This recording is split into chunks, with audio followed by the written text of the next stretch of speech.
Fala galera, Dizascope, Douglas Gonçalves por aqui para mais um Copiando Jesus, nosso podcast toda quarta-feira. A gente tem 2 podcasts aqui no canal, de segunda com entrevista, onde todo o foco tá aqui em conhecer um pouco mais o convidado e uma mesa assim de testemunho, de inspiração. E de quarta a gente escolhe um tema pra gente meditar, refletir juntos aqui. Mas tudo tem o mesmo objetivo, deixar você mais parecido com Jesus. E no episódio de hoje, a gente tem, assim, uma expectativa que você seja, assim, inspirado, que você seja desafiado a usar tudo que você tem para a pregação do Evangelho. E eu tenho certeza que vai ser muito abençoado. Você já sabe quem está aqui comigo, porque você deve ter visto a thumb aí.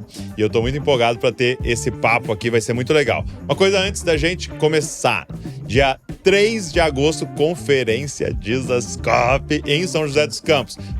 É um dia maravilhoso, marcante para nós como movimento, porque a gente para todo mundo ali por 12 horas para estar frente a frente com a galera que tá o ano inteiro com a gente, tá na mesma sala com esse pessoal. E eu queria desafiar você a estar aqui com a gente. Faz esse investimento, esse esforço de estar aqui com a gente. Eu sei que não é fácil se deslocar, mas principalmente você que é da região ou você que pode estar vindo para cá, vem dia 3 de agosto. Tem algumas vagas ainda, mas corre. Não vai depois ficar lamentando lá no post de vagas encerradas, hein? Então aproveita, eu vou deixar o link aqui na descrição, só você clicar e fazer a sua inscrição para estar com a gente aí, no dia 3 de agosto. Vai ser das 9 da manhã até 9, 10 horas da noite. A gente vai estar juntos lá em São José dos Campos, na igreja da cidade. Beleza? Então vamos embora. Podcast hoje.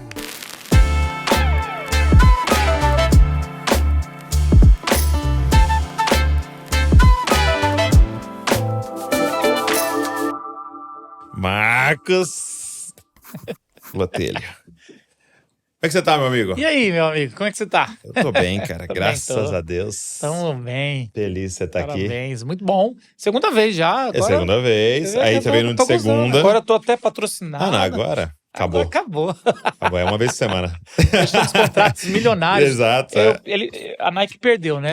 Perdeu. Eles totalmente tentaram, mas não essa conseguiram. Carinha aí dominou. Cara, obrigado por você estar aqui. E a gente queria bater. Você veio da outra vez de segunda. Eu sempre pergunto o seu testemunho, como é que você encontrou a Cristo ou foi encontrado por Cristo e o seu chamado. Mas hoje a gente escolheu um tema e a gente pensou, cara, o Marcos tem que vir, porque nós precisamos de um dinossauro do YouTube. Um dinossauro das mídias. Eu cheguei aqui e a produtora, a Natália, ela chegou... Nossa, não quero te chamar de velho, mas você, minha juventude, você impactou. Eu falei, caramba, obrigado. Isso é assim, é uma honra. Mas assim, a internet é nova, então a gente dá pra ser dinossauro e sendo novo. É uma honra, mas é uma denúncia, né? Eu também tava com um convidado aqui, o João Manô, e ele falando, e o João, ele é muito maduro em sua fala, assim, cara, um cara muito inteligente, né? E aí, ele falou no meio do podcast, inclusive, cara, minha conversão tem a ver também com um vídeo seu, né? Eu tinha 14 anos. Eu falei, como assim alguém de 14 anos tá na minha frente aqui falando que um vídeo meu, né? Porque ele tem 20 e poucos anos, então fazia 10, né? Então a gente já tá aí nessa estrada já. O Dizascope vai completar 13 anos agora, 13 anos. Então já tem uma galera que cresceu com a gente aí. E aí a Nath me mandou algumas coisas, né? E uma das principais é essa, né? O seu primeiro vídeo no YouTube, né? Foi 23/11/2006, né? Então ela até me mandou o link aqui. Quase 18 anos. Quase 18 anos. Você imaginou que alguém que tem 18 anos tá ficando maior de idade... Então, cara, nasceu junto com o vídeo que eu postei. Ela tá tirando carta. É muito doideira. Muita doideira. Ó, primeiro vídeo aqui. Vamos ver. JV na estrada. Tomei até ban do YouTube. Na época não tinha isso. Vou até isso. tirar aqui pra nós não tomar uma. Exatamente. Mas aqui, JV na estrada, clipe oficial 2004. O que é isso aqui? Cara, assim, você tá me pegando de surpresa, né? É isso que eu queria. Assim, eu sempre fiz parte da missão Jovens da Verdade, que tem acampamentos, encontro de líderes e tudo mais. E a gente, cara, meu pai, a gente... Vamos começar pelo começo, Coloca na tela um pouquinho aí do vídeo aí, pra galera dar uma olhada também. Meu pai sempre foi muito de cinema. Meu pai foi um cinéfilo. Tá, de consumir cinema. De consumir cinema. Ele adorava cinema. E a gente chegou assim, se a gente tivesse condição, talvez a gente iria pro cinema, assim, sempre gostando. Meu irmão, eu tenho um tio, irmão do meu pai, que ele sabe todos os nomes de Velho Oeste.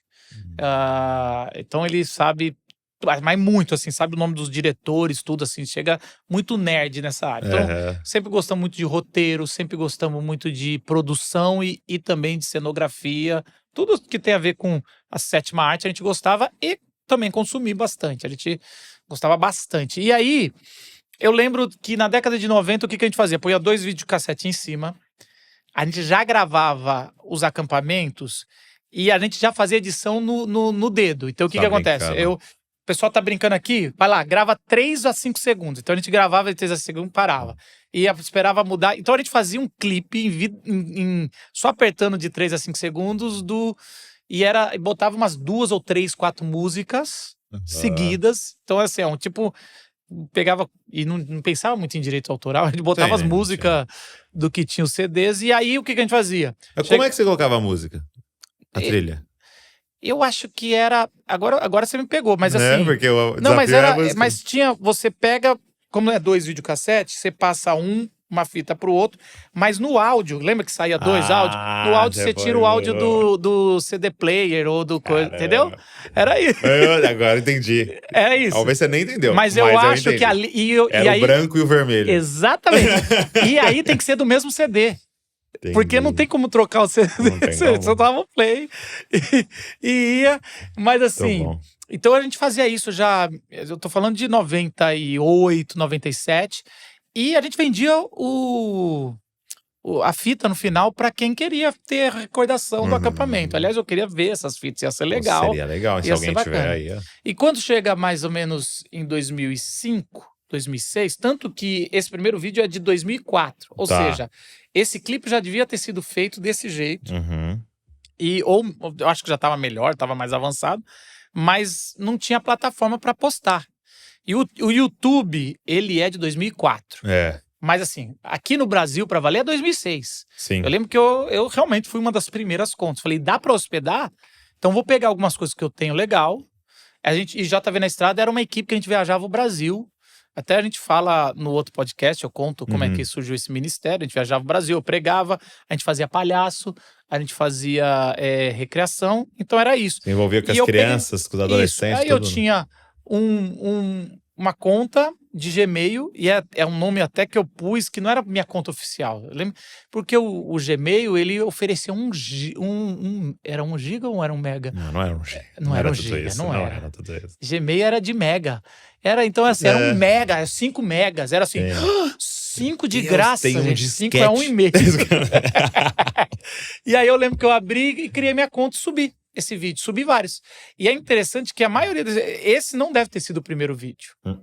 Porque eu devo ter tomado ban. O primeiro a subir. Não, porque assim, eu tenho que assim, lá pra 2011, 12, eles começaram a levar a sério esse negócio dos direitos autorais. Das músicas, e aí começou a bloquear um montão de coisa, porque a gente subia porque só fazia essa técnica. Então assim, esse foi o começo. E isso é os primeiros vídeos que eu já tava no passado. Mas a gente depois foi começar a pensar, que eu acho que é a fase que começou a levar a sério, a pensar produzir para isso, né? Até então, entendi, era em pegar 2006, a coisa do registro e colocar 2006 vamos ter algum lugar para ter o registro de um evento, aonde quem foi no evento pudesse ver, ou quem está interessado pudesse ver. Mas não era um produto para a internet, né? Isso vai vir uns 3 anos depois. E é muito doido isso, assim, né? Porque então, você tem o seu pai com na sua casa, sendo incentivado a questão do cinema, sétima arte, olhar para isso. E aí, então, você já ali ligado, o que está acontecendo? O que chegou no Brasil? YouTube, o que é essa parada? O que dá para fazer com isso, né? E aí pegar o que era o ministério de vocês, a pregação ali, através de tudo isso, e já colocar ali e começar, né, a abrir com o facão no mato ali, né, essa nova estrada, né? Porque hoje eu fico vendo, cara, YouTube faz parte do nosso dia a dia, né? Uma coisa assim, é a nossa televisão praticamente, né? Assim, de certa maneira. Mas antes, não, era uma coisa ainda sendo divulgada, né? E porque uma questão, o desafio do vídeo era que nem todo mundo tinha internet suficiente para ver, né? A gente não tinha internet suficiente. Então, os Jovens da Verdade fica em Arujá, São Paulo. Arujá é uma cidade pequenininha. Hoje deve ter 70 mil habitantes. Naquela época era bem menos, 40 mil. Então era discado. Você lembra disso? Fazia... E a gente tentava entrar depois da meia-noite. Isso, para dar um pulo só. Aqui, 2006, já devia estar melhor, mas não era. Não chegou cabo lá por muito tempo. Ah, é? Então assim, provavelmente esse vídeo e os próximos eu ia para São Paulo na casa de um amigo para subir. Ou seja, nem eu tinha acesso, era muito difícil isso. E como tudo na vida, era muito associado a coisa ruim. A internet, até hoje, tudo que começa... por exemplo, TikTok. TikTok é coisa fútil, é coisa ruim, é dancinha, não sei o quê. Agora o TikTok tá fazendo rebranding para falar que é um lugar de educação, que tem vários caras mais sérios, conteúdo, e ainda é mal visto. Eu tô dizendo de uma tecnologia muito atual aqui que estamos vendo social, ali. Mas todas as redes sociais, Facebook, Instagram, qualquer outra coisa sempre foi mal vista, porque o ser humano, para começar, ele é bom de fazer coisa ruim. Usar qualquer coisa boa para ser ruim, né? E aí fazia isso. Então, assim, e a maioria dos crentes, eles falavam, crente que é crente não vê YouTube. É que a gente nem pensa nisso hoje, mas era esse o pensamento. Só um absurdo, né? Porque eu tô vendo lá uma pregação, tô vendo esse podcast agora. A gente nem pensava nisso como um campo missionário.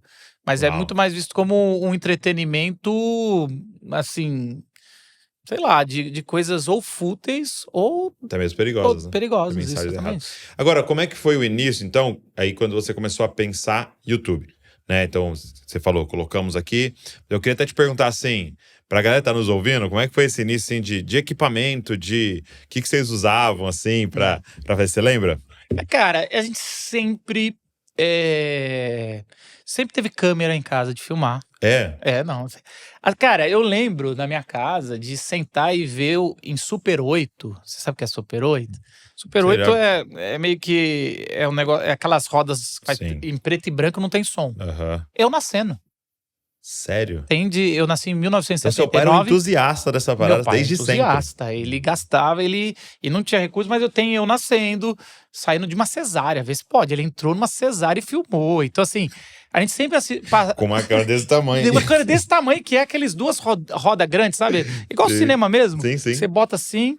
Então, a gente tem Super 8, tem outras coisas. Eu em 1998, morei nos Estados Unidos, 1 ano na Califórnia. Eu tenho uma fita para cada mês. Eu acho que eu tenho 12 fitas de lá. Porque eu fazia um vídeo, porque eu mandava pro meu pai como é que tá sendo a minha experiência lá fora. Então, assim, já sempre teve câmera lá em casa, sabe? E tava já câmeras digitais. Eu lembro que eu queimei uma primeira câmera que meu pai chegou dos Estados Unidos, ele tinha feito uma viagem missionária, pregou, trouxe uma câmera digital, eu pluguei errado, queimei. Ele ficou muito chateado. Meu Deus. E aí, mas assim, sempre teve câmeras. Então, assim...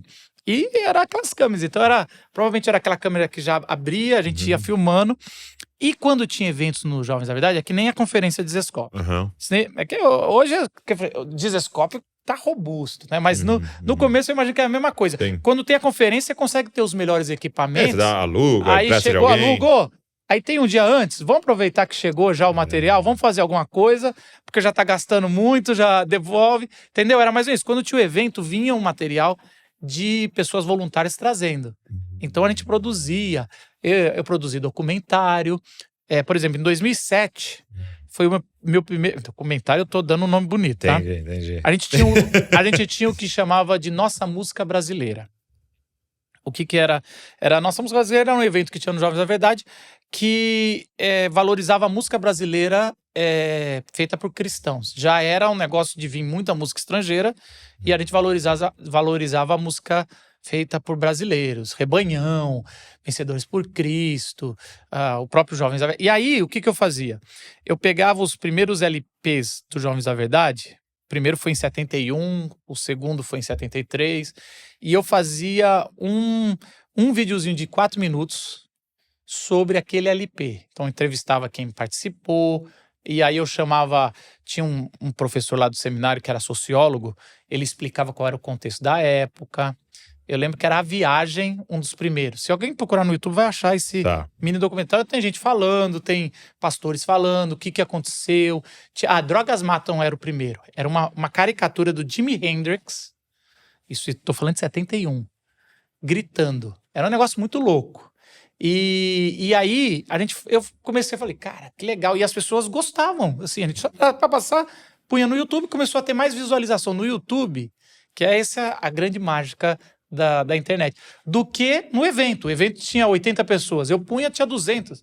Falei, opa, então dá para pensar nisso. Então a gente já começou a produzir coisas, a gente falando, aqui tem um campo.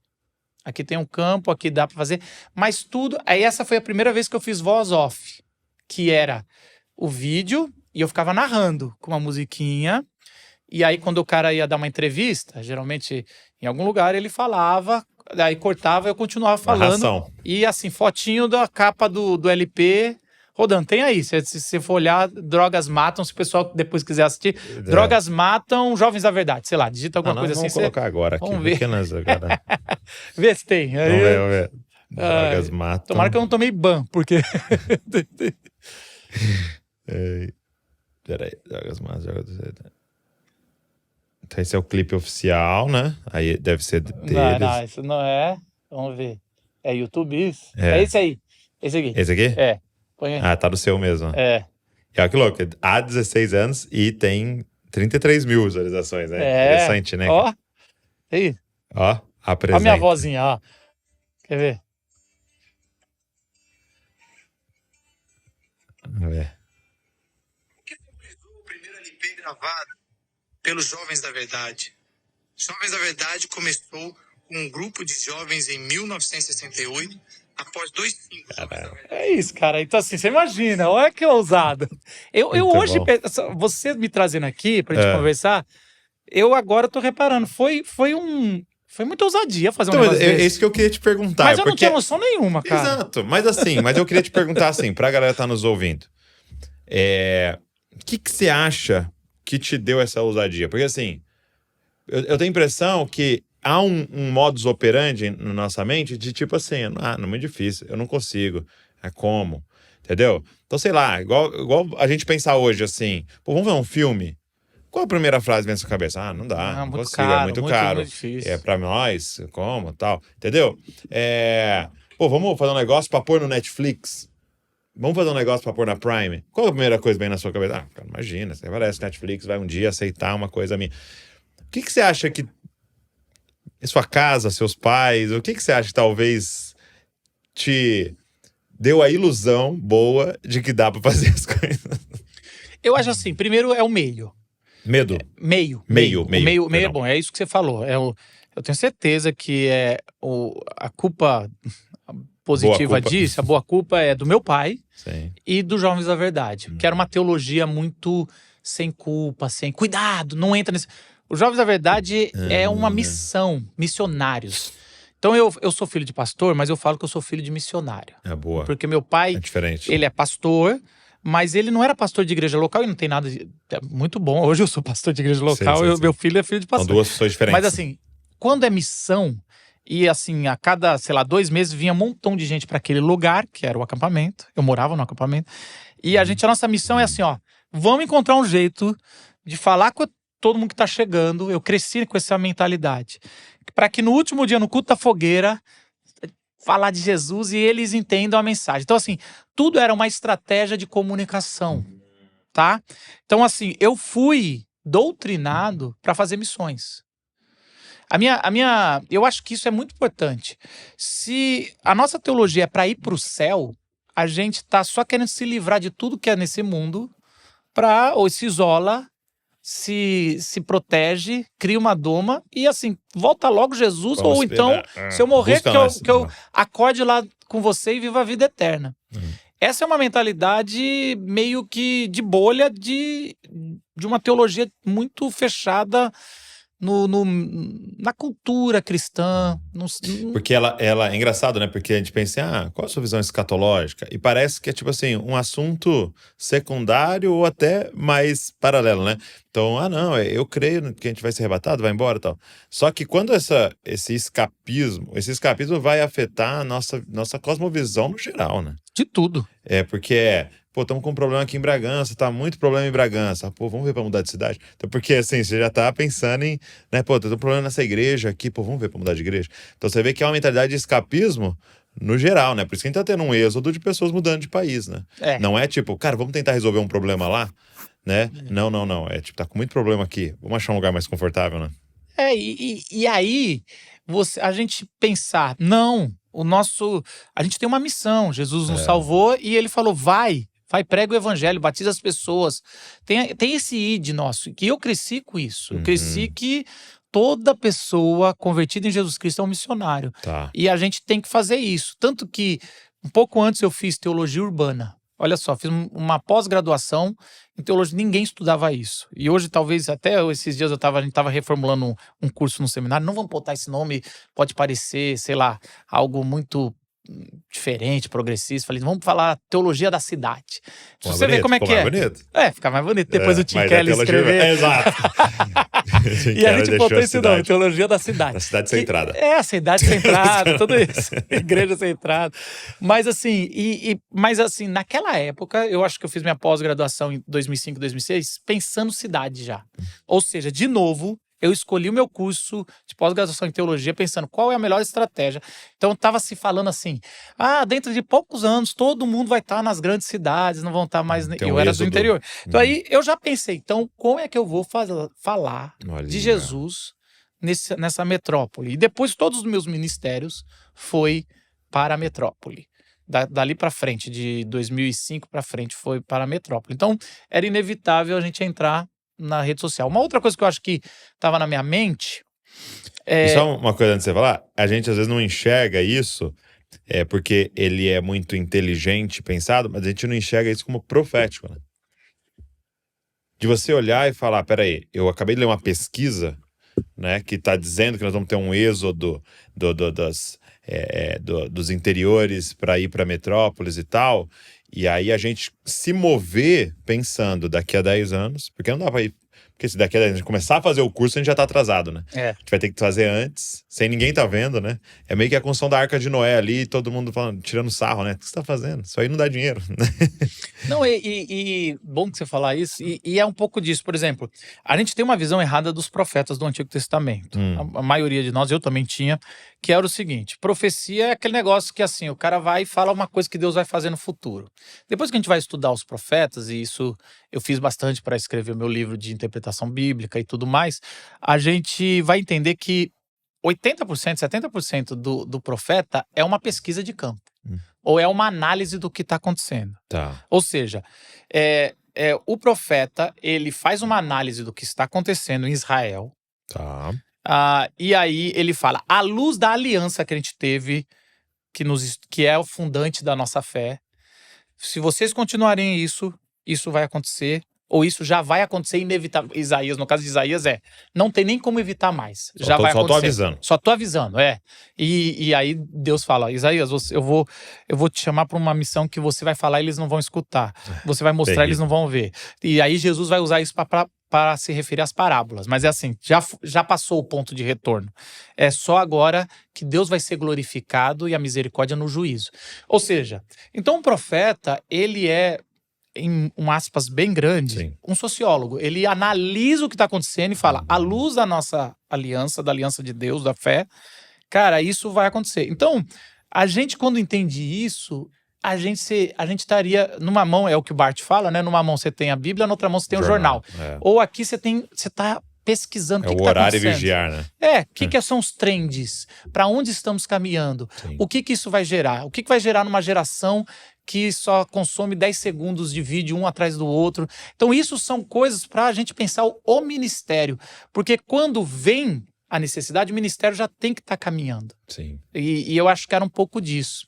Uma outra coisa que acontecia naquela época, e eu só tô pensando aqui porque a gente sempre me chamou, foi bom para eu pensar. Cara. Eu já era professor de Ministério com Juventude. Tá. Em 2005, eu dava um curso, eu dava vários cursos sobre Ministério de Juventude, numa pós-graduação lá no seminário que eu tinha me formado.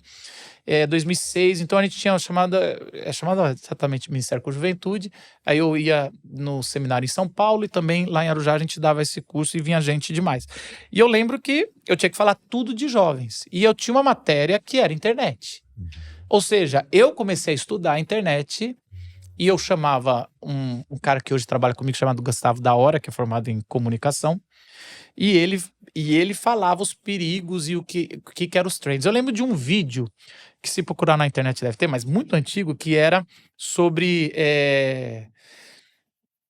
Era uma música em inglês que falava o tempo é agora. Eu acho que era do Daft Punk, que era essa música, e ele ficava mostrando que, assim, sabe o que acontece em 2 minutos? Aí aqueles videozinhos assim, em 2 minutos 300 mil downloads serão feitas e daqui a 10 anos, ou daqui a 2 anos, isso será... Falava como era exponencial o crescimento de dados na internet. Então, eu lembro que eu pus um vídeo, o pessoal era assim, era assustador. Já os números dos vídeos. Sabia que a cada 3 segundos nasce... Aí falava que nascia não sei quantos chineses, quantos indianos. Era um negócio assim que você falava assim, cara, isso aqui vai explodir, o planeta vai explodir. Era um negócio assim, inimaginável. E mais... Naquela época, em 5 anos, o computador... Vamos inventar um computador que todo ser humano junto não conseguiria pensar na rapidez que pensa. Eram esses números assim, né? Eu lembro que a cada 2 anos de curso, porque eu dei esse curso por uns 6 anos, eu tinha que mudar o vídeo. Imagina. Porque o vídeo ultrapassava. Então, cada 1 ano eu tinha que mudar o vídeo depois no final. E eles faziam a versão 2, 3, mas era porque era muito rápido. Tô vendo na prática. Ou seja, foi mais uma coisa que me fez olhar para a internet com outro olhar. Falei, cara, isso aqui é muito realidade. Vamos lembrar, de novo, 2006... não era comum. É que não tinha o celular, esse smartphone. Quando que nasce o iPhone? O iPhone deve ser 2010. 7? 2007. Então, o primeiro, antes do iPhone, eu já também era desses caras. Eu tinha um Z70 que era Palm. Você lembra do Palm Top? Eu lembro. Que você fazia assim, aí tinha tecla e veio o iPhone. Eu tive o primeiro iPhone. Tinha que destravar. Teve o BlackBerry, tinha né? que destravar. Ficou bem famoso. BlackBerry eu nunca tive. Mas o iPhone 1 eu já tive. Tinha que destravar porque não tinha no Brasil. Jailbreak. Tive muito jailbreak, cara. Já pedi perdão a Deus, mas era o único jeito de ter. Eu lembro de ter feito no 1. E aí, não sei se o Pedro lembra, tipo assim, se você desligasse ele, e aí perdia. Então, tipo assim, você tinha que carregar ele, não deixar ele desligar mesmo. Era isso? Eu nem lembro, era não. terrível. Mas talvez o que eu fiz era ruim, né? Mas jailbreak eu lembro direitinho, que era o jeito da gente ter. Então, assim, gostava muito disso. Era um jeito da gente poder ter, mas assim, celular. Eu lembro direitinho que eu era missionário, né? E as pessoas falavam, Palm Top, tá esnobando, hein? Porque era considerado assim, nossa, que luxo. E eu pensava, cara, isso aqui é muito legal. Eu tô na minha mão o computador, que eu não preciso ir pra casa. Eu lembro as primeiras férias que eu fui fazer, já casado, isso eu já tô falando de 2010. E eu lembro que a gente viajou, tipo lua de mel, fomos pra outro país. E eu queria usar o Wi-Fi pra postar na hora a foto. E a minha esposa falava, não faz sentido, vamos esperar voltar pra casa, depois você sobe num álbum. Aí eu falava, já tava com essa mente, não, o legal é postar na hora. Ela achava um absurdo, pra que na hora? Hoje nem se pensa isso, eu vou tirar todas as fotos quando eu voltar de viagem, só se você fizer isso como intenção, não quero perder os momentos, eu quero... Mas assim, todo mundo sabe que a coisa é instantânea, jornalístico, né? E tudo isso, então assim, teve. Mas eu acho que tudo mudou quando eu decidi casar. Em 2008, eu decidi casar. E aí, eu viajava e minha esposa falou, você vai ter que parar. Mas aí você namorava? Eu namorava. Tava noivo, ela falou, você vai ter que parar. Pra gente casar, eu quero ficar com meu marido em casa. Sim. Quem casa, quer Você casa. viajava bastante? Eu viajava toda quinta-feira à noite, sexta, eu viajava pra algum lugar. Eu viajei o Brasil todo. Entendi. Rodava o final de semana todo, voltava segunda. Voltava segunda.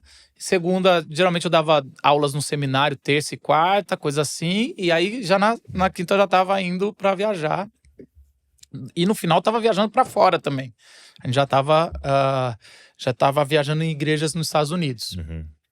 Tô falando de 2007, eu sou ruim de data. 2008. E aí, ela falou pra casar e eu lembro que 2 igrejas me convidaram. Uma em Brasília e uma em Alphaville, presbiterianas, que é a minha denominação. E aí eu fui pra presbiteriana em Alphaville. 2 igrejas te convidaram pra trabalhar pastorear, interno. pastorear os jovens. E aí, a gente aceitou e em 2008, eu vou casar só em janeiro de 2010, mas 2008 eu já tô parando pra conhecer a igreja, pra servir a igreja. Eu parava 2 fins de semana, eu parava no começo 1 fim de semana e 3 eu viajava, depois 3 eu ficava na igreja, 1 eu viajava e em 2010 eu parei. E aí eu tive uma ideia, eu falei assim, eu vou parar. E todo mundo falava assim, você vai parar, Marcos? Não sei se você já sofreu essa pressão, acho que não, que você sempre teve igreja local. Mas eles falavam, você não vai aguentar 1 ano numa igreja. Você é um passarinho, estão botando você numa jaiola. Então isso era uma coisa meio ruim. Era uma visão meio errada da igreja local. Porque tem esse outro lado também ruim. Os missionários começam, não aguento. Vida cristã é só missão, não é igreja local. E não é verdade isso, né? E aí, mas eles falavam isso, não vai aguentar, você é o cara da viagem, de pregar, não sei o quê. E aí eu falava, caramba, será que eu tô desperdiçando, né? Tomando passe, Deus me deu um privilégio, um ministério, tinha desses negócios, tinha gente botando peso na cabeça, assim, esse seu casamento vai atrapalhar, né? Eu falei, não. Aí o que eu fiz? Eu comecei a ter o discurso dizendo assim, eu vou continuar. Você vai continuar, mas você falou que ia parar? Eu vou continuar pela internet. Uau. E aí foi a primeira vez que eu comecei a falar, cara, eu vou fazer. Eu já tinha blog, meu blog também é de 2006 ou 2005. Eu escrevia toda semana uma página de Word. Porque eu fui mal alfabetizado. Eu até contei isso no último podcast. Mas repete. E aí eu escrevia pra me forçar. Entendi. E no blog, uma vez por semana, um texto pra juventude. Escrevi pra vários, eu escrevia pra outros. Qual foi um que explodiu mesmo que você falou? Explodiu era... Vai ter que explicar. Deus pegou no meu Bilal. Agora que eu lembrei. É da criação, né? Era sobre Deus moldando do barro o homem. E era um site que tinha... Agora tem que explicar. Como que não vai bombar, né? Era um site chamado Sex Church, que era para evangelizar, evitar pornografia. Sim. E aí eu fiz esse texto, eles pegaram e esse texto explodiu. Assim, isso é o meu primeiro viral. Explodiu. Até hoje tem gente que chega. Eu tava em outro podcast, no do Hub, eles falaram, foi você que escreveu, não acredito! Isso aí foi uma... E assim, é bem respeitoso. É só o título que é só pra... É bem ideológico. Que não foi o diabo que foi lá e fez o pênis do homem, né? É pela ideia do feito do barro. Alguns criticam, nossa, que texto literalista, é só... Mas, gente, eu tô querendo dizer sobre como Deus honra todo o corpo e construiu pra ele. Bom... Fechado parênteses. É que você provocou, eu falei, eu sei qual só que pra, você tá. Só pra um corte que a gente precisa. mas geralmente o pessoal fala, qual que é o texto? Eu não lembrava realmente o nome. É isso aí. Eu lembro que era... Mas tinha vários. Tanto que a Ultimato, a editora Ultimato, que era a editora que mais gostava, ela pegou todos os meus textos de 2005 até 2009, fez um livro chamado Vida Cristã Fora da Caixa. Sim, e foi por 2 anos o autor brasileiro mais vendido. Então assim, foi uma coisa, foi meu primeiro lado onde Deus me falou, Marcos, se eu quiser eu faço você de um escritor. De alguém que foi mal alfabetizado, porque eu tenho hiperfoco. Ou seja, eu não gostava de estudar, só que quando eu encontrei a Bíblia, eu botei o hiperfoco e eu aprendi, e eu gosto de ler pra caramba Bíblia, teologia. Se você me der outra coisa, eu não leio. Nunca li C.S. Lewis, Tolkien, todo mundo fala legal, mas eu não tenho foco nisso. Eu gosto de Bíblia, eu gosto de livro de teologia. Karl Barth eu leio, Tim Keller eu leio, mas assim, você não vai me pegar o C.S. Lewis quando vai escrever. De Bíblia. De Bíblia vai. Nárnia já me pega minha irmã, né, que é doutora em letras. Mas assim, aí eu fui parando E lá na igreja presbiteriana em Alphaville, IP Alpha, eu tinha alguns amigos. E um dos meus amigos, um era jornalista, que era um jornalista que eu ia pregar nos adolescentes, ficava na casa dele. E eu vou falar quem ele é. Tá. Eu fiquei 2 anos antes de eu casar, quase todo fim de semana ali na casa dele. E ele era um jornalista, tinha um site bom de basquete. Eu gostava. E diz ele que fala assim: Marcos, você influenciou minha vida. Eu vou largar o jornalismo e vou entrar pra teologia. O nome dele é Vitor Fontana. Não sei se você já recebeu ele aqui. E o Vitor Fontana, ele virou... Hoje ele é um fenômeno. É um cara crânio, muito bom em teologia. Meu Deus. Trabalha com a gente na nossa igreja lá, a gente trabalha junto. E ele, cara, ele é um dos caras que eu encontrei lá em Alphaville e que era um jornalista e sabia... Aí eu falei, cara, esse cara sabe escrever. Um outro cara é o Henrique, que hoje mora nos Estados Unidos, e ele tinha feito cinema. Eu não lembro qual, mas era uma boa faculdade de cinema. Aí, junta eu, que sou cheio de criatividade, querendo ir pra internet, junta Vitor Fontana, junta Henrique, e tinha um cara que ele era só corintiano, igual eu, e a gente ia no estádio junto. Coitado. Só que ele tinha muito dinheiro. O pai dele tinha dinheiro. E a gente junta, eu tenho essa foto, a gente junta em 2009 na casa do Vitor Fontana, do jornalista, não é o teólogo ainda, né? Sim. E a gente fala assim, como é que a gente... Eu pego assim, abro o laptop, falo, isso aqui chama Numa, isso se chama Rob Bell, esse cara. Sim. Eu quero fazer isso no Brasil com essa qualidade. Ou seja, a gente conheceu o Rob Bell em 2008... Mas não era pelo YouTube. O Rob Bell não fazia pelo YouTube. Ele vendia DVD. Ele vendia DVD. Não, mas eu também não comprei o DVD. Chegou de alguma forma um link pra mim que eu via. Sim. Você já pediu perdão disso aí também, né? Pedi perdão, mas naquela época parecia que não era errado, né? Era... Depois que a gente vai... Mas você lembra de uma que ele vai falar, acho que de sexualidade, ele bota fogo no negócio? Não era maravilhoso? Ele foi um que impactou você também. Impactou. Eu comecei a fazer vídeo curto, com a mensagem, com trilha e tal, por causa dele. Não, essa dele botando fogo, eu ia falar de sexualidade, ele vai no meio. Que ele vai andando e vai pegando fogo, você fala... A primeira, né? Ele andando na trilha com o filho nas costas, na chuva. Eu arrepiei só de você falar, cara. Era isso. O Rob Bell nem era... Hoje ele tem muita polêmica. Sim. Mas assim, aquela época era assim um negócio foi o divisor de água da nossa geração. Aí tanto que... Pode ter... Assim, o que hoje o pessoal se impressiona com o The Chosen... Sim. Cara, o Rob Bell fez 20 anos atrás e explodiu a gente. E com essa galera, como é que era o nome você lembra? Numa. Não, mas o nome da produtora, porque depois eles fizeram uma série do Francis Chan. Também, que ele começa a dar uma palavra, por exemplo, não sei se chegou a ver esse, e uma sala começa a encher de água. Não. E uma menina começa a ficar sem fôlego, assim, e ele falando, não lembro nem qual era a mensagem. Mas, agora do Rob Bell, você lembra sobre silêncio? Sim. Que aí ele deixa a tela em preta, deixa a tela preta e começa a ficar aparecendo só a legenda. Tipo assim, genial, né? Assim. Dava pra ver claramente que tinha gente de cinema muito boa bom lá. Por trás, né? E geralmente os americanos conseguem, geralmente tá na frente nisso, né? E aí, cara... Aí você tá nessa reunião e você fala, quero fazer isso aqui. E eles falam, dá pra fazer. Aí eu lembro direitinho, acho que foi até o Vitor Fontana que ele falou, Marcos, é o seguinte... Se a gente fizer alguma coisa igual o Rob Bell, você vai ser o Rob Bell B. A gente tem que encontrar uma coisa que é sua. E a gente tenta pegar a qualidade dele. Aí e olha só, eu por 10 anos fiz palhaço. Por 10 anos eu escrevi uma peça de palhaço, já era roteirista, escritor, fazia. A gente ia na CEPAL, que era o maior congresso que tinha de pastores. Tinha 1.500 pastores na época. E eu fazia 3 a 4 peças em cada encontro anual que tinha. E os pastores adoravam. Porque eram peças humoradas, mas daqui a pouco eu dava o punch e fazia aquela virada. Ok. Ele falou, eu falei, mas não quero vestir de palhaço pra internet. Tô falando do Rob Bell. Eu quero ser o cult. Eu quero ser o cara inteligente, o teólogo. Não quero palhaço.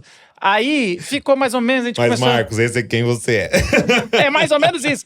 Eu lembro que a gente começou a escrever um roteiro super complexo, deu numa sala e aí eu ia entrando e eu converso comigo mesmo, não sei o quê. Só sei que desse protótipo surge o Luiz Tero. Essa reunião nunca gerou nada. Só gerou. Essa reunião gerou Sim. muito debate e Mas isso essa é muito base importante. era a semente. E eu em casa eu falo, tá, não dá pra eu ter numa sala, a gente ia fazer efeitos especiais, que várias pessoas um do lado do outro. Falei, não, então só tem uma câmera. E é bonito, eu tenho fotos disso, que era assim, os livros que eu tinha a câmera parado. Então eu vou. E aí eu sou o primeiro. Os livros eram tripé. É o tripé, em cima da mesa. E eu sou o primeiro a fazer um vlog, que era olhando. Só que quem assistiu, talvez os mais novos não viram, mas dá pra achar, se procurar Luetero. E é lógico que é um Já vi trocadilho muitos. com Lutero, tá? E assim, Mas tem vários do Luetero, né? Tem. Ah, tá. tem vários assim, tem 12. Sim. Não é uma coisa que... Porque dava trabalho pra fazer. E também depois eu conto mais ou menos o que... E assim, em 2010 eu vou fazer, falando... Eu começo sobre identidade, meu primeiro é identidade. Pensa o que da identidade? Eu fiz na casa de um amigo primeiro, que ele tinha câmera melhor. Aí eu faço identidade, aí eu vou... Eu converso. Eu sou a Lu. pessoa que tá trazendo o tema. Ah, tá. O palhaço é o meu id, ou Uhum. seja, ou o cara não religioso. Uhum. E o Tero é um bigodudo com boina, que é o superego ou o religioso. Sim. Então, eu fiz um jeito que O Lu é até mais infantil, assim, não é? É, um palhaço. Sim, ele é palhaço. mais infantil. Ele é... E o Tero é aquele velhão mais chato. Cara, e ele, assim, o mais legal é que eu era o ponderado do meio. Porque você tem um radical de cá, Entendi. você tem um radical de cá. Se alguém critica, vai criticar ele. Eu sou o ponderado, eu sou o cara... Calma, gente. E aí eu tinha que escrever tudo, porque o que acontecia? Quando acabava, eu fazia todo o meu papel. Aí eu tinha que fazer a barba. Eu me botava o bigode, fazia o religioso, botava, me maquiava e fazia o palhaço. Você gravava tudinho de um, Então não dá pra outro, você errar a fala de caco. Você não pode ter caco. Você tem a coisa e você depois edita, Edição. colocando um interagindo com o outro, que ele vai no meio. Cara, mas assim, é muita gente que achava que eram 3 pessoas. Eram 3 pessoas. É mesmo? Muita, Olha mas só. muito. Assim, pra mim é óbvio que sou eu. Sim, Mas sim. assim, é muita gente. Mas cadê o legal. pessoal? Eu falo, não, sou eu. Como é que gênio? Eu falei, não é gênio, chama roteiro. É o poder de você organizar um roteiro antes. Exato. Então você faz. Até esses dias eu tava escrevendo um criativo. Criativo é propaganda. pequenos vídeos de propaganda pra minha esposa, que hoje tem muito disso. Alguém abre. Eu falei, amor, você vai entrar na porta do banheiro e falar, Nath é o nome dela. Ela tem curso de milhas, né? Uhum. Nath, como é que eu faço? É verdade que se eu usar bem meus gastos do dia a dia, eu posso viajar todo ano? Aí eu falei, amor, daí você vai do outro lado e vai estar maquiando e vai responder pra você mesmo. Não é verdade. Aí ela assim, meio assim, mas e aí, como é que eu faço? Eu falei, mas só pôr no roteiro, você faz só a porta de uma vez e depois você faz os outros, não precisa ficar invertendo. Nossa, mas eu falei, calma que eu já fiz isso por muito tempo na minha vida, é muito simples. Mas assim, era esse negócio e não podia errar. Eu já errei algumas vezes que eu falei, cara, tirei a barba, já era. Não tem como ter o volta. Aí eu faço o primeiro vídeo. E até, um parênteses, se os caras soubessem quão chato é a gravação do filme, né? Pro ator, pros caras. É insuportável. Tanto que caras de teatro, muitos... É por causa da grana. Que, tipo assim, vão pro filme. E a exposição, né? Eu vou te contar por que eu parei. Eu parei por causa o disso. filme. Porque é isso, é coisa de 5 segundos. Vamos lá, todo mundo organiza e luz e lá e tal. 5 segundos. Agora fica aqui, vamos fazer de novo esses 5 segundos assim. Vamos fazer esses 5 segundos assim. E assim, eu fiz esse primeiro chamado de identidade, foi ok. O segundo foi sobre sexo. E alguém falou pra mim, Marcos, o seu palhaço tá muito contido. Esse edita. Ai, cara... E é engraçado, porque eu fiz palhaço por 10 anos.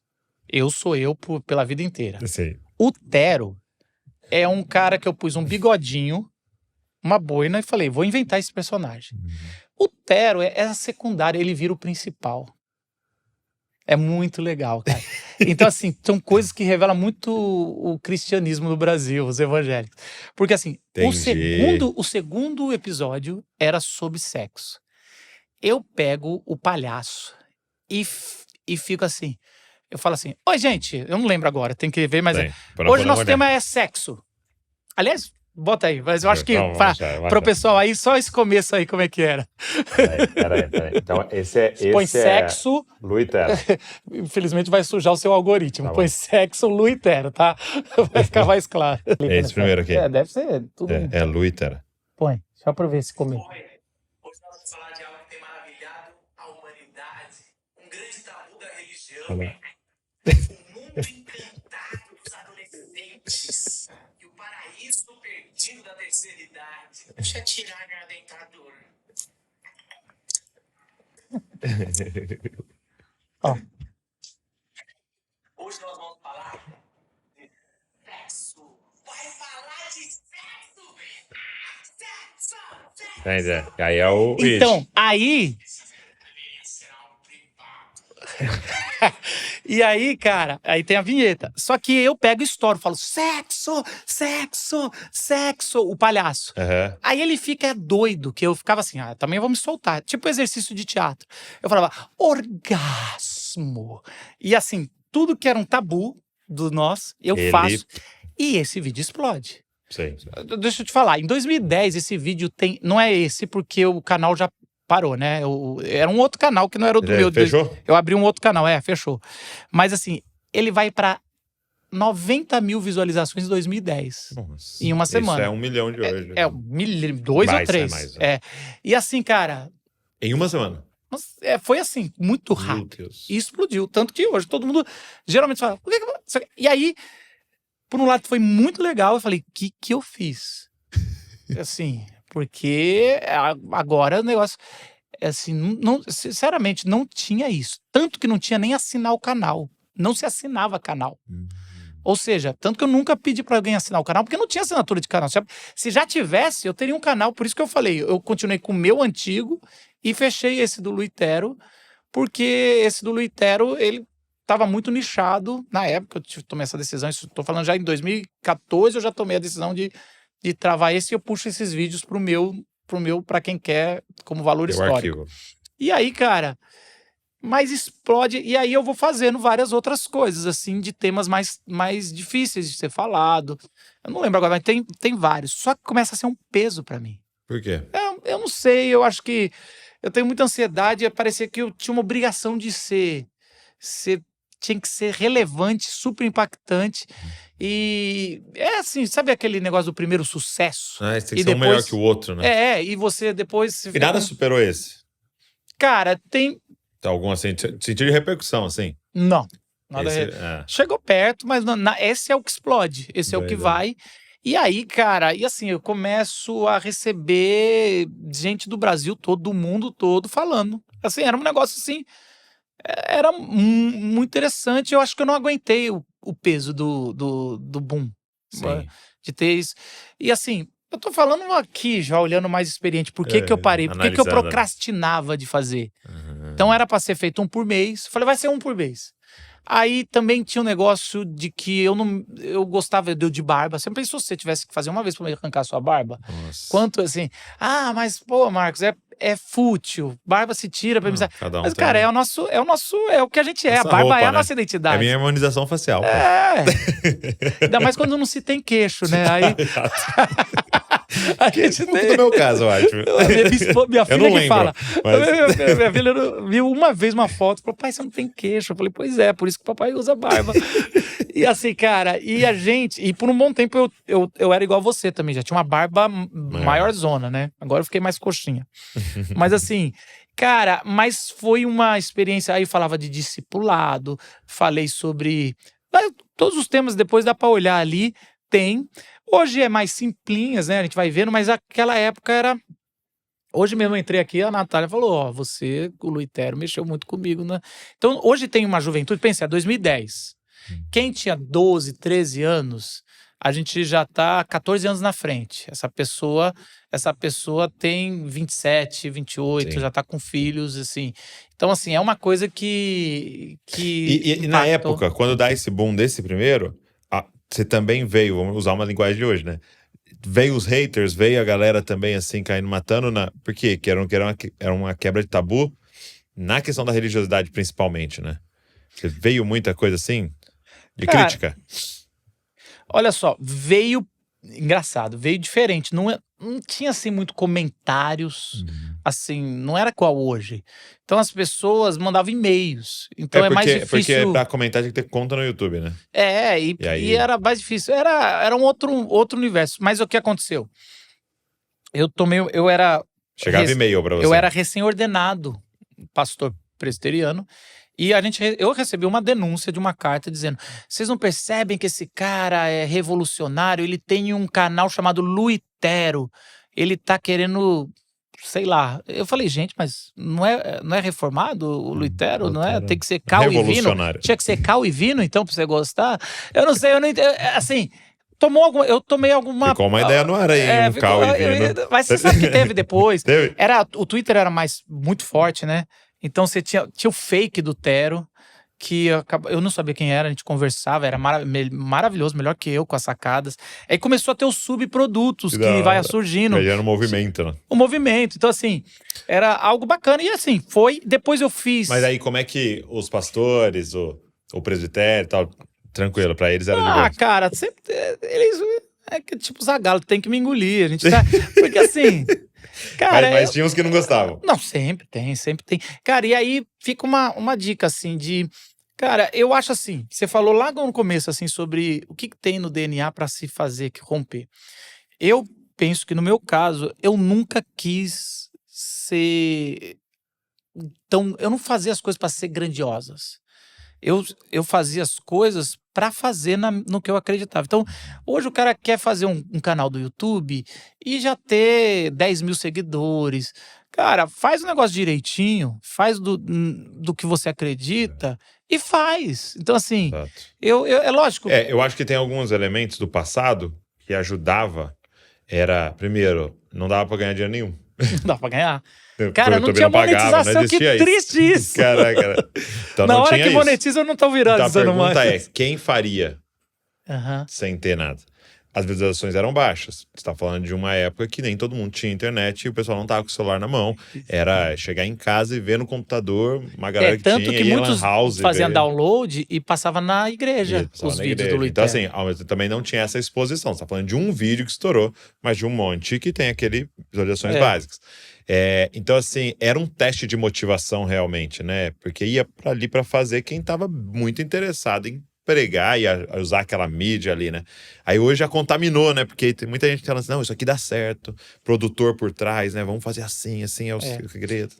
A média dos Luiteros, eu acho que deve ter feito uns 12, 15, era de 30 mil, que era muita coisa. Era como se fosse 500 mil ou 1 milhão hoje.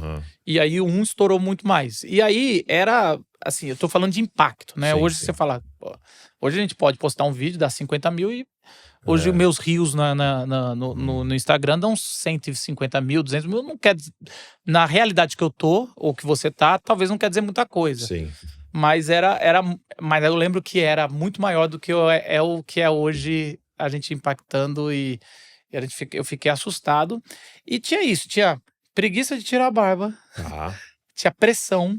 Na pressão de não vou fazer só por fazer. Porque as pessoas queriam uns temas, eu falava, não, tem que ser um tema disruptivo.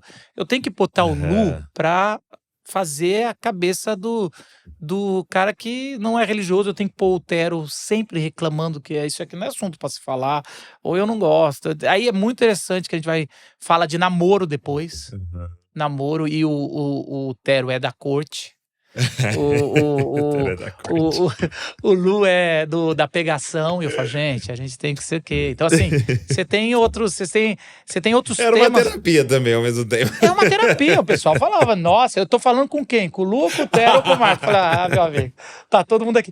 E era engraçado. Outra coisa que tinha, que acabou sendo bacana, que era, faz a voz. Eu falava, nossa, às vezes tá bom. Eu faço a voz. É só isso.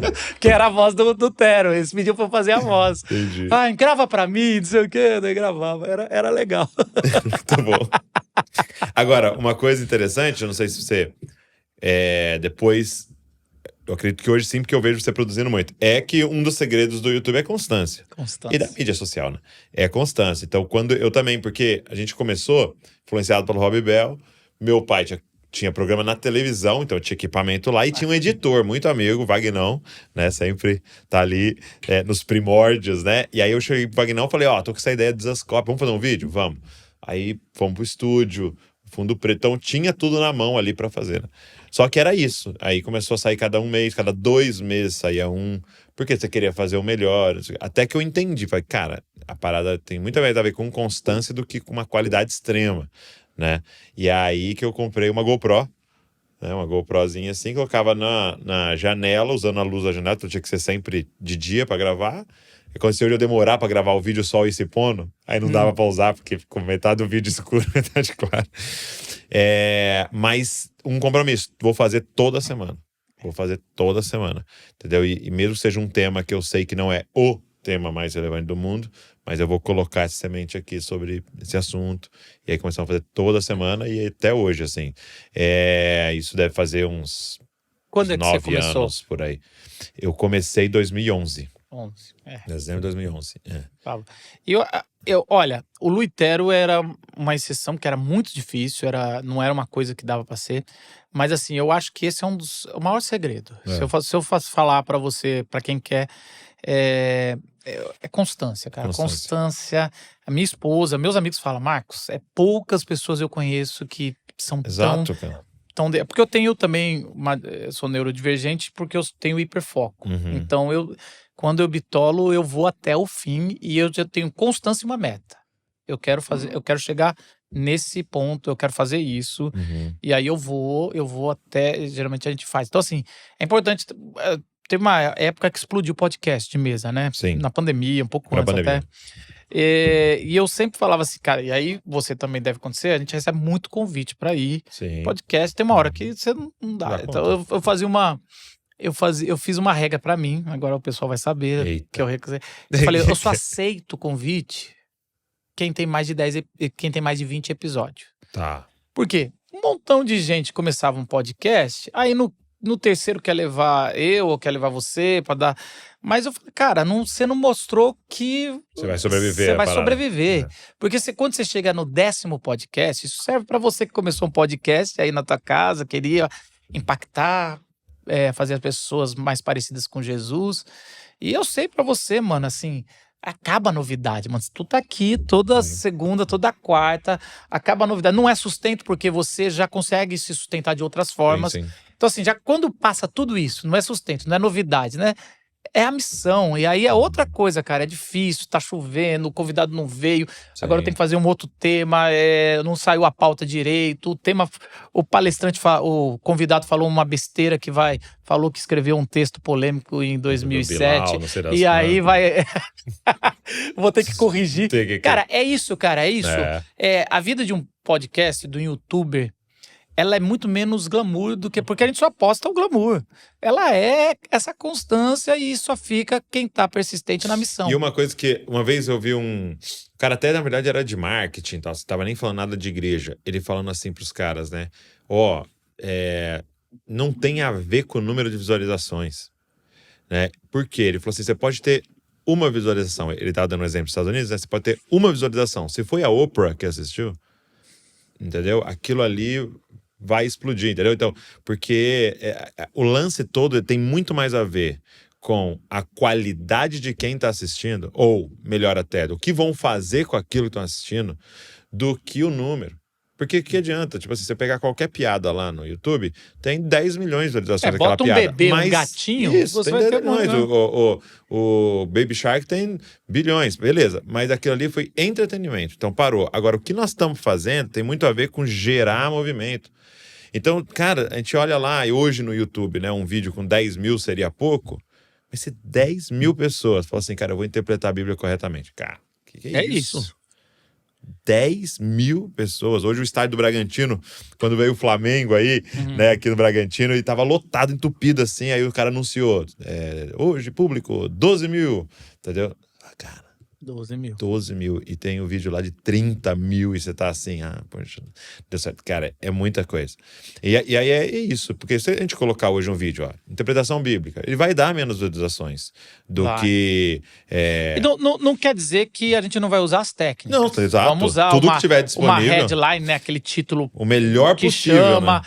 Que dá uma atração, a gente vai fazer um roteiro, a gente vai fazer um tempo, não vamos ficar 4 horas aqui falando, sim. Ou também, vamos fazer, tem que estudar. Tem que ser inteligente. Eu vou dar agora um pouco o outro lado. Vai. Tem que estudar, eu acho assim, já não é mais o internet já não é não é mato. Não. Quando a gente entrou era tudo mato. Aí era intuitivo. Aí você não tem ferramentas. Gente, para fazer, não tinha live.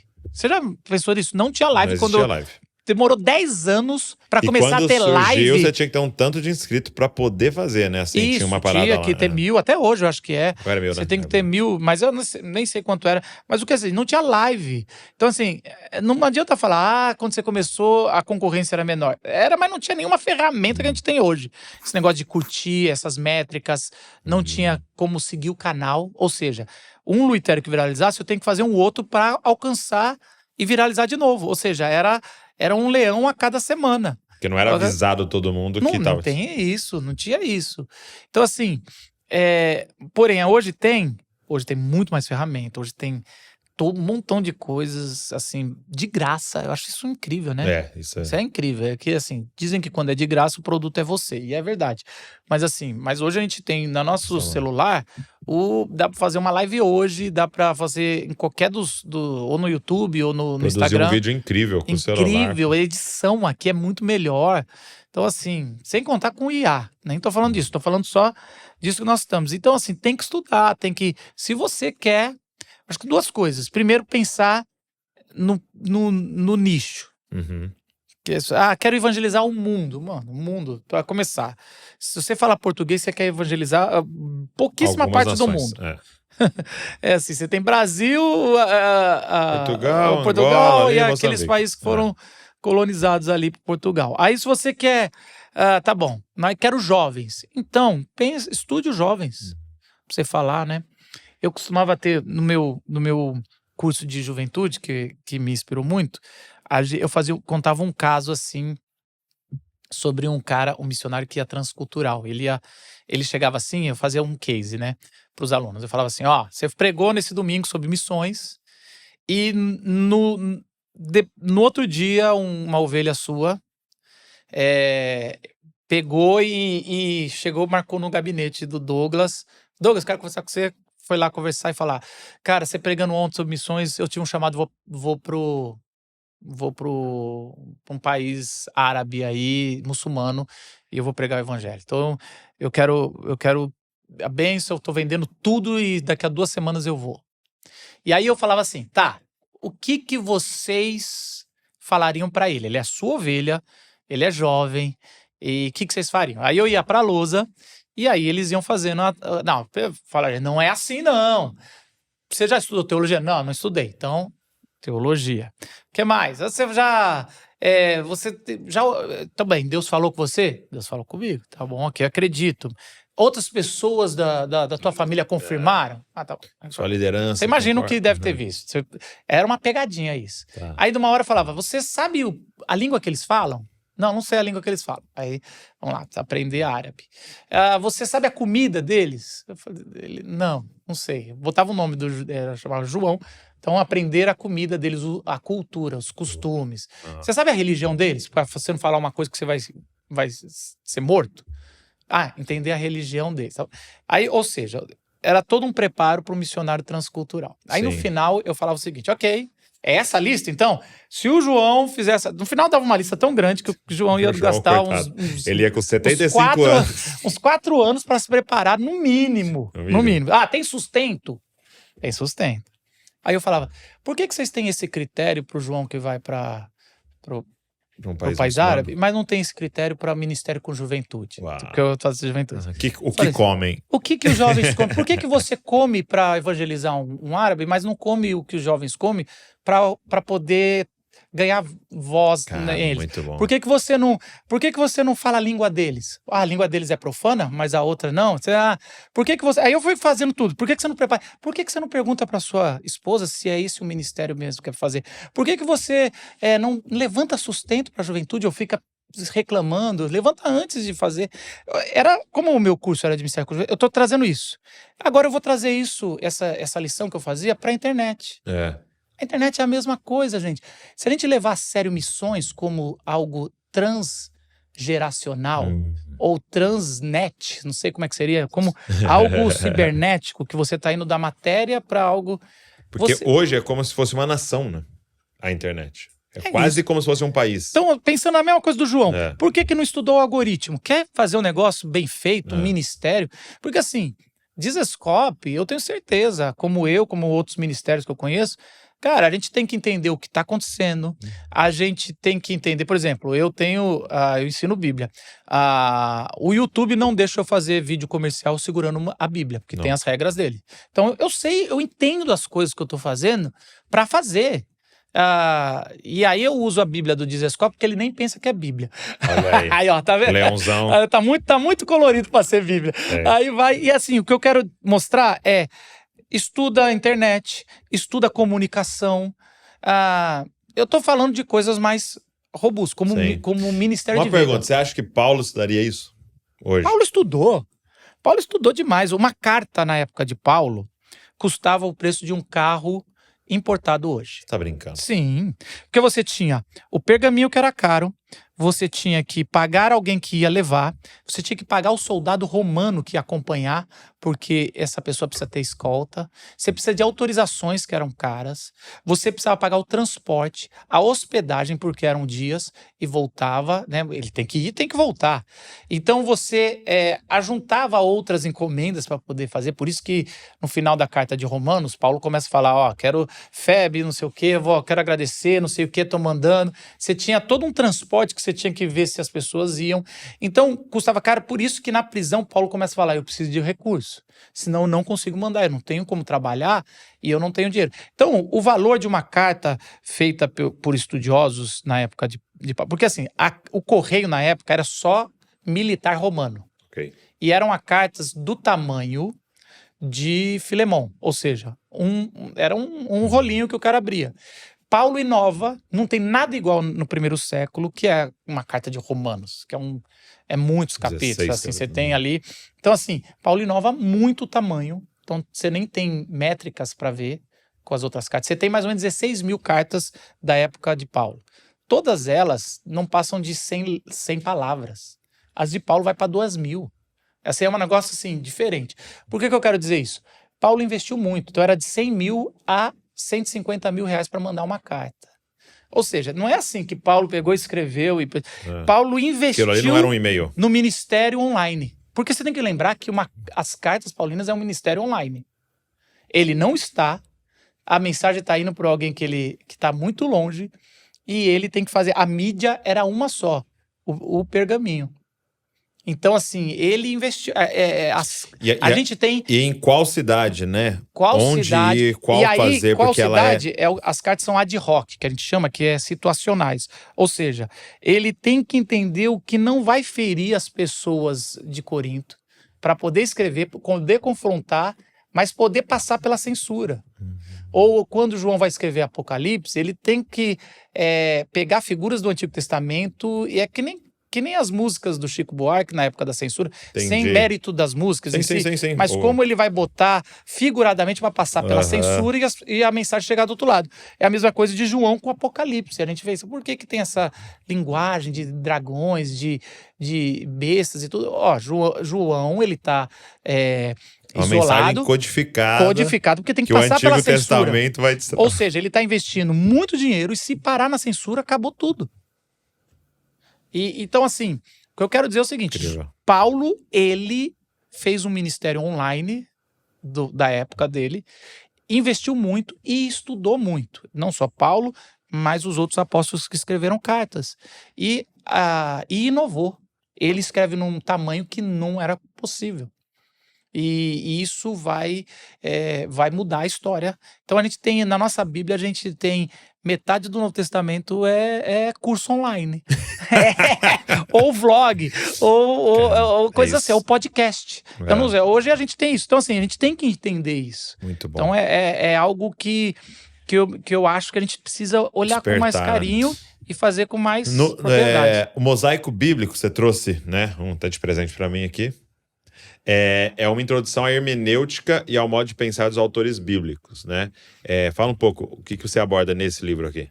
Esse livro, na pandemia, eu decidi começar cursos online, tá? De graça, e depois fui pro pago.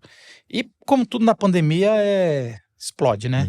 Então, depois de 2 anos, eu tinha mais de 30 mil alunos estudando comigo. Hoje tem mais de 40 mil. E um dos cursos, o meu curso que eu dava em pós e tudo mais, eu adaptei para quem não tem teologia. Tá. Então a gente fez um curso que é robusto, ele tem bastante aula, tem uma carga horária boa, mas ele é feito para fazer numa jornada de uma imersão de 40 dias. Ou seja, em 40 dias é para entender, conseguir ler a Bíblia com autoridade, conseguir entender a cabeça dos autores bíblicos. A Thomas Nelson, que é uma das maiores editoras do mundo, né? Ela ligou para mim e falou assim: Marcos, a gente quer um manual de hermenêutica. Porque a gente tem um clássico chamado Entendes o que Lês, maravilhoso, mas tá na hora de ter um novo. Sim. E aí eu falei, cara, não sou acadêmico e não tenho isso. Eu lembro que eu falei essa frase: eu não sou o Paulo On. Você já entrevistou o Paulo On? Não consigo. O Paulo On é um jovem. Agora ele mudou para São Paulo? Mudou, tá aqui do lado. Agora chama ele. Falei, ele conhece. Aí ele fez com o Léo. Ele gravou com o Léo. Gravou com o Léo no teologia. Ele conhece muito bem grego e hebraico, assim, cara, e latim. Que nerd que estuda latim. Ainda mais protestante, se é católico, eu até entendo. E aí, cara. Aí ele escreveu Deus falou na língua dos homens? E escreveu um livro com vocês, que é o Devocional em Grego. Tem um com vocês, com a Dizescope, eu acho, ou não? Não. Não? Não. Você não é com você, eu pensei que... Não. Eu vindo pra cá, o Felipe falou que era com vocês, então não deve ser, então. Mas... Não, é que a gente vende. Vocês né? vendem. Mas não é de lançou, é da Thomas. Né? Tá, vocês vendem também. Então, mas assim, eu falei, eu não sou Paulo On, porque o Paulo On é acadêmico, ele sabe. Aí eles falaram, mas a gente sabe, a gente quer. Ou seja, todos esses cursos, ele me fez ter acesso a isso, e foi mais uma romper com mais uma coisa que Deus falou no meu coração, com a minha formação. E a gente escreveu esse livro. E esse livro é exatamente isso que é. Eu tenho três pessoas que me inspiraram nesse livro. 3 autoridades, né? Um dia a gente pode fazer só sobre essas 3 pessoas, que é John Stott, tá? E o que eu aprendi com ele mais de 30 anos atrás é que é a centralidade de Jesus Cristo. O segundo cara que eu estudei muito para escrever esse livro é o Tim Keller, que é toda a Bíblia fala de Jesus. Nossa, tá? E o terceiro cara que eu estudei mais recentemente, mas estudei bastante sobre ele, chama Tim Mack, é o fundador do Bible Project, que é ele que fala toda a Bíblia é como um mosaico. Aí eu escrevi um mosaico bíblico que é o seguinte: como você lê a Bíblia, o Antigo Testamento, e encontra Jesus sem fazer alegoria, sem forçar o texto. Como os autores já estavam pensando no Messias. E é esse livro, e eu quero... Posso fazer um sorteio? Por favor. Fazer o seguinte, quem for... Lá no meu Instagram, eu tenho um canal do YouTube, você também pode seguir lá, a gente tem várias coisas sobre o mosaico, mas no Instagram, vamos fazer no Instagram, chama Marcos Botelho, e eu vou postar uma foto nossa aqui, tá? No dia que estiver saindo. Você tem que fazer só uma coisinha, ir lá no Instagram e comentar como é que foi o podcast. Beleza. Fala, o podcast foi legal, se foi ruim, fala que foi ruim. Mas não vai ganhar. Daí se eu sortear você, eu pulo você. E aí eu vou sortear um desses pra mandar na casa de quem escrever lá um livro, eu vou sortear nos comentários. Entra na foto e comenta. Isso, lá no Instagram. Tenta seguir também, porque é legal também. Vou marcar. Vamos fazer isso. Muito bom, muito bom. E eu queria te fazer uma pergunta pra gente encerrar. O que você acha, qual vídeo ou alguns vídeos que você fez que você acha que hoje não funcionariam?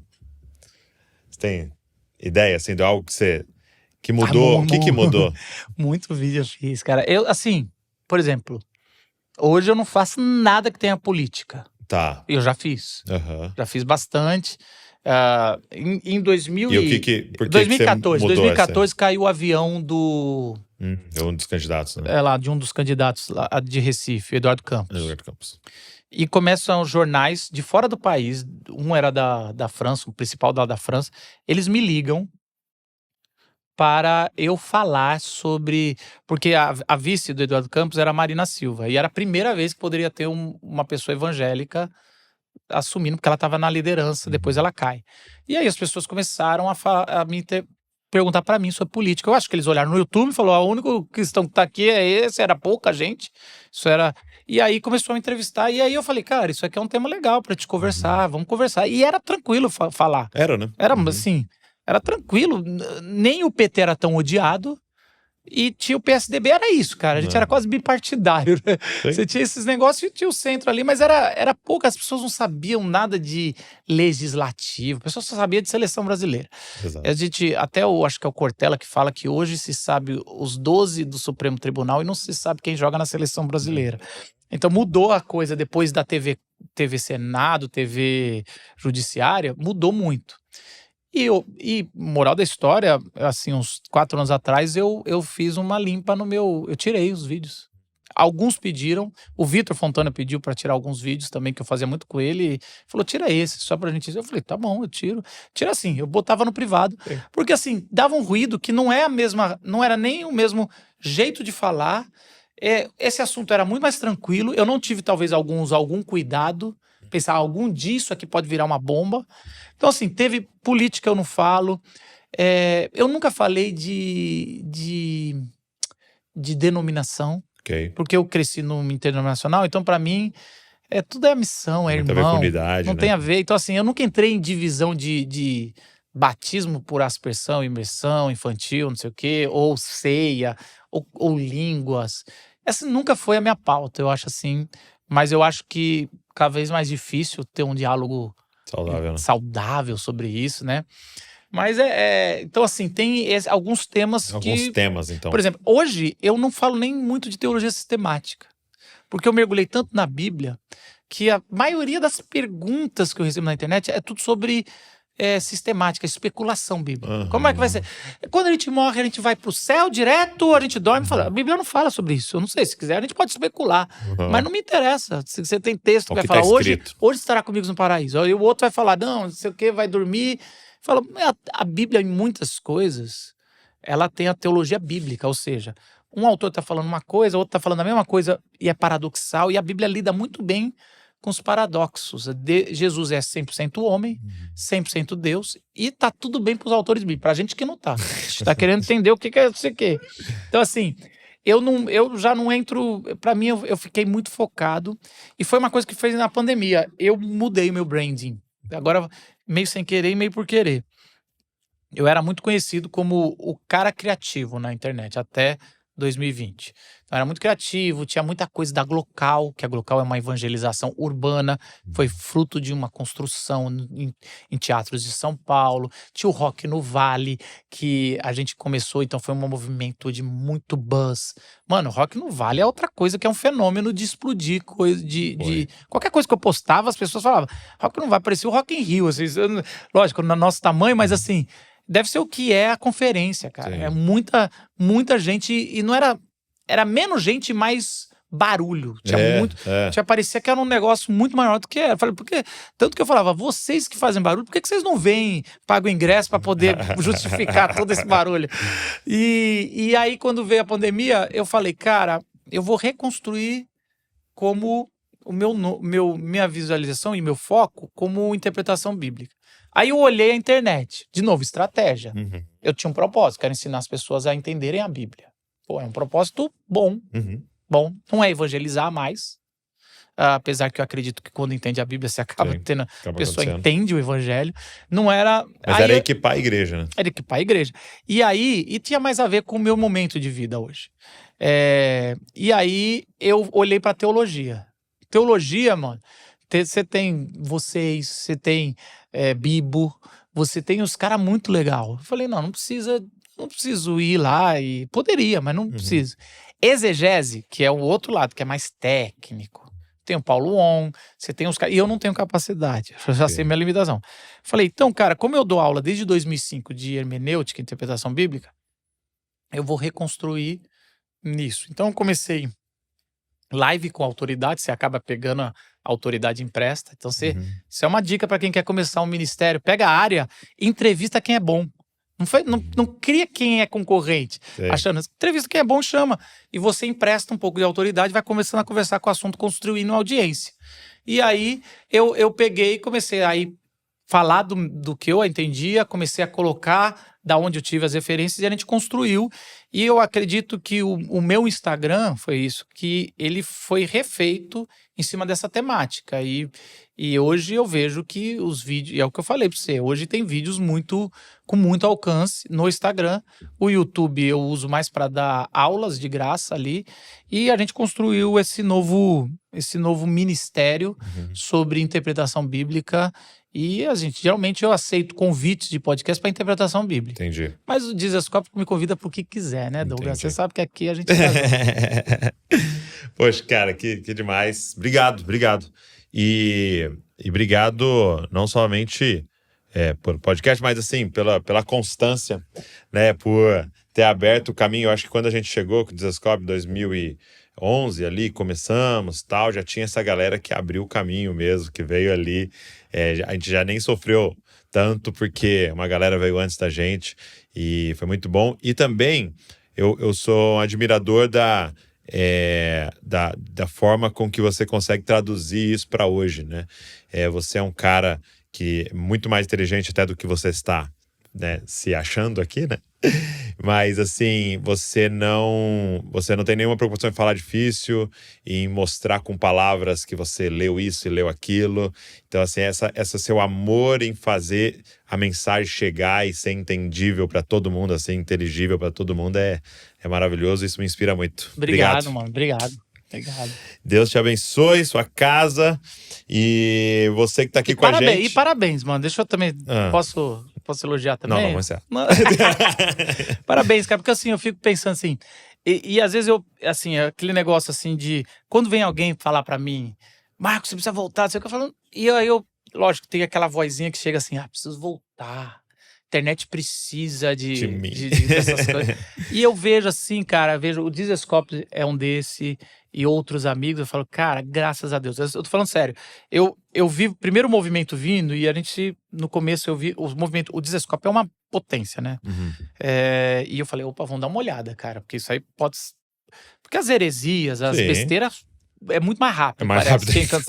E aí eu fui, cara, e foi tão bom saber que conhecer as fontes que vocês estudam, assim, a gente tem, eu falei do Tim Keller, eu sei que você gosta muito. Os autores em comum. Os autores em comum e ver uma seriedade desde a parte do braço de editoras, de livros, que vocês podem poder vender muito mais com outros títulos que vendem. Mas não é isso, e vocês com podcast constante. Então, assim, vocês estarem ali, eu fico muito tranquilo. Eu falo assim, cara, legal. Não precisa, foi bom. É quase como um bastão e vocês vão passar para outros que vão fazer. Certeza. Por exemplo, cara, não, assim, sem querer... Assim, eu sei que hoje a gente tem um The Chosen, que tá agora a grande onda, porque Dizascope, porque outros estruturaram para dizer, olha, cara, a internet, a sétima arte, não é do capeta, ele pode ser adaptado, não vamos encarar como Bíblia, vamos saber apreciar uma boa adaptação. Então, tudo isso. Então, assim, a gente não só a gente, em outros países também, mas a gente tá construindo isso para quem é cristão entender, ajudar um pouquinho na conscientização que o reino de Deus é agora, já começou, a gente tem o id de pregar as boas novas e dizer, a salvação é para agora, a eternidade já começou e a gente tem que servir a Deus, é para hoje, não é na eternidade. Na eternidade a gente vai desfrutar de Deus, mas hoje é o lugar de enxergar as estratégias, de alcançar e falar de Jesus. Então, assim, parabéns, eu acho que a gente tem que cada vez inspirar mais a turma para fazer isso e precisa de mais gente. Esse é o nosso objetivo hoje, é que você ouvisse isso daqui e falasse, cara, eu preciso fazer. E começar pequeno, começar ali com o que você tem na mão, começar com aquilo que está queimando no seu coração, aquilo que o Senhor já está falando com você, mas entender, nós estamos aqui em missão. Nós estamos em missão e que você possa contribuir para essa missão aí, como o Marcos tem feito, como eu tenho feito, como todo mundo aqui no Ministério tem feito. E a gente já está colocando o bastão na sua mão aí. Corre! Obrigado você que ficou aqui assistindo, ouvindo. E eu queria te fazer um pedido. Pega o link, manda para todo mundo aí para mais gente assistir, se inscreve aqui no canal. E lembrando que vai na foto lá do Marcos para você concorrer ao livro, ele vai mandar para alguém. Então, só comentar lá o que você achou do nosso podcast. Deus abençoe você e não se esqueça, você é uma cópia de Jesus. Valeu.